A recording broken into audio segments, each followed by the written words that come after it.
مرنے کے بعد فوکس کس کو کیا جا رہا ہے؟ دیگیں بٹوائی جا رہی ہیں, وہ غریب کھا رہا ہے بوٹیاں. آج وسیم بھائی دنیا سے چلے گئے, زبردست مزہ آ رہا ہے. یہی ہوتا ہے. یہ دیگیں ویگیں نہیں, میت دیگیں جو ہے یہ ولیمہ ہے, ولیمے پہ میت پہ کھانا کھلانا یہ حدیث سے ثابت نہیں ہے. صدقہ جاریہ میں صدقہ کرو, چپکے سے کسی غریب کو پیسے دے دو, یہ نہ بتاؤ کہ میرا ابا مرے اس لیے دے رہا ہوں. بس دل میں صدقے کی نیت کر کے کسی غریب کو پیسے دے دو, نیت یہ کرو کہ اس کا ثواب ابا کو پہنچے. غریب کو بتاؤ گے, وہ کہے گا اللہ فلاں کے ابا بھی مر جائیں, وہ تو اس سے بڑا سیٹ ہے.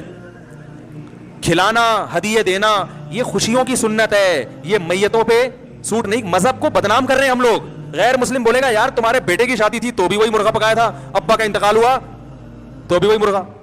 میں اس پر ایک دلچسپ لطیفہ سنا پھر بیان ختم کرتا ہوں. ایک آدمی جو تھا نا, اس نے کہیں ہمارے بیان سنے ہوں گے یا علماء کے بیان سنیں گے, اس نے تہیہ کر لیا, اس کے والد کا انتقال ہوا, اس نے تہیہ کر لیا کہ میں دیگے نہیں پکاؤں گا, نہیں کھلاؤں گا, میرے ابا دنیا سے چلے گئے, بس میں روؤں گا, اللہ سے مغفرت کی دعا مانگوں گا, حسب توفیق کہیں صدقہ خیرات کر دوں گا, یہ دیگے شیگے میں نہیں پکاؤں گا. تو لوگ کہاں چھوڑتے ہیں, لوگوں نے اس کو تنگ کرنا شروع کر دیا. مر گیا مردود, نہ فاتحہ نہ درود, وہابڑا ہیں, یہ ہیں وہابڑے خشکے, تیرے باپ نے تیرے لیے کیا کیا تھا دنیا میں, تو اس کے لیے 6 دیگے نہیں پکا سکتا. بھائی باپ نے جتنا کیا تھا نا اس کے حساب سے تو 6 دیگے بھی کچھ نہیں ہیں. اس کے حساب سے تو میرے بھائی سارا دن بھی لنگر کھلاتے رہو گے, باپ کا حق ادا نہیں ہوگا. تو اب وہ تو دعائیں ہیں اور چپکے سے صدقات و خیرات ہے اس کے لیے.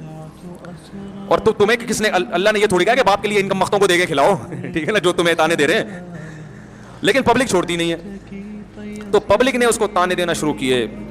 ابے تیرا باپ دنیا سے چلا گیا, یہ خشکا, یہ وہابڑے, اور یہ جو بھی تانے فرقہ پرستی کے دیے جاتے ہیں خشکے, ان کی تو قسمت میں کھانا ہے ہی نہیں, ان کے تو گناہوں کی وجہ سے اللہ نے ان کو ویسے ہی بھوکا ننگا رکھا ہوا ہے. تو ایسے ایسے عجیب عجیب تانے نا. تو وہ بیچارہ تانوں, سب تانے تو انسان پہ اثر ہوتے ہیں. تو اس نے ایک چال چلی, اس نے بولا بھائی ٹھیک ہے, لوگ مجھے کنجوس کہہ رہے ہیں نا, تو میں اس کنجوسی کے تانے کو بھی دور کروں گا, لیکن انہوں نے جو مجھے اذیت دی ہے نا اس کا بھی جواب دوں گا. اس نے تیجے پہ بلا لیا سب کو, بولا آ جاؤ بھائی لنگر ہے. اب ہمارا تو اپنا اسٹائل ہے نا, پھر اس کا یہ والا اسٹائل نہیں تھا. اگر وہ مجھ سے پوچھ کے جاتا نا تو پھر اور زیادہ لوگوں کو ذلیل کر سکتا تھا وہ, میں اس کو بتاتا اس طرح کروں. لیکن خیر اس نے کیا کیا, اس نے پبلک کو بلا لیا, جو تانے دے رہے تھے بلا لیا سب کو. مرغے شرغے پکائے, بڑی لش پش قسم کی قورمہ بریانی پلیٹیں لوگوں کے سامنے رکھ دیں. اب لوگ ایک دم جیسے ہی کھانے کے لیے لوگوں نے نوالا ڈالا ہے نا برتن میں, وہ روٹی کا لقمہ اور بوٹیاں اٹھائی ہیں, منہ کے قریب لے کر آیا, اس نے کہا ایک دم اسٹاپ, 1 سیکنڈ میری بات سن لیں. لوگوں نے کہا جلدی بتاؤ بھائی, میت کو عذاب ہو رہا ہے نا قبر میں. یہی جذبہ ہوگا لوگوں کا, میت کو کیا ہو رہا ہے, کچھ ایسا ہوا نہیں ہے میں اپنی طرف سے, لیکن جذبات یہی ہوتے ہیں لوگوں کے کہ بھائی میت کو کیا ہو رہا ہے, عذاب ہو رہا ہے, ہم یہ جب کھائیں گے تو وہ عذاب وہاں سے, یہی مطلب ہے نا کھلانے کا. اور کیا مطلب ہے کہ ہم جب کھائیں گے تو اس کو فائدہ ہوگا, تو یہ مطلب ہوا کہ ہم نہیں کھائیں گے آج ہم تو فائدہ نہیں ہوگا. تو لوگ پریشان کہ یار تیرے ابا عذاب قبر ہو رہا ہے اور تو ہمیں کھانے نہیں دے رہا. اس نے کہا 1 منٹ تھوڑا سا صبر کرو.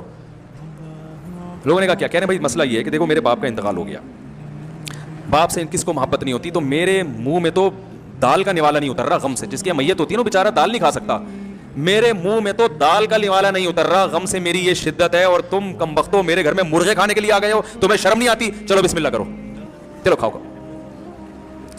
لوگوں نے کہا کمبخت اب ہمیں کھانے کے قابل.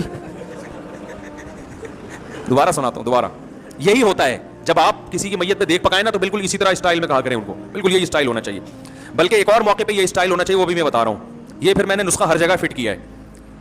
تو اس نے کہا کہ بوٹیاں منہ کے قریب, ٹھیک ہے نا, بالکل منہ کے قریب ہے بوٹیاں, اور ابھی منہ میں ڈالنے والے ہیں. کہہ رہے ایک منٹ رکو. کہہ رہے بھائی کیا مسئلہ ہے, کہہ رہے بھائی مسئلہ یہ ہے کہ میرے باپ کا انتقال ہو گیا, غم سے میری حالت نڈھال, میرے گھر میں رونا دھونا چل رہا ہے, مجھ سے تو مسور کی دال بھی حلق میں نہیں اتر رہی, اور تم میرے گھر بیٹھ کے مرغے کھانے آ گئے ہو, تمہیں شرم نہیں آتی, چلو بسم اللہ کرو کھاؤ. ہمارے حضرت یہ واقعہ بیان کر کے فرمایا کرتے تھے اس زمانے میں لوگوں میں تھوڑی سی غیرت تھی, تو وہ رک گئے کہ یار کمبخت تو نے ہمیں کھانے کے قابل چھوڑا. فرمایا آج اگر کوئی ایسا کرے لوگ کہیں گے تو جو مرضی کہہ دے ہمیں, ہم کھائے بغیر نہیں جائیں گے. سمجھ رہے.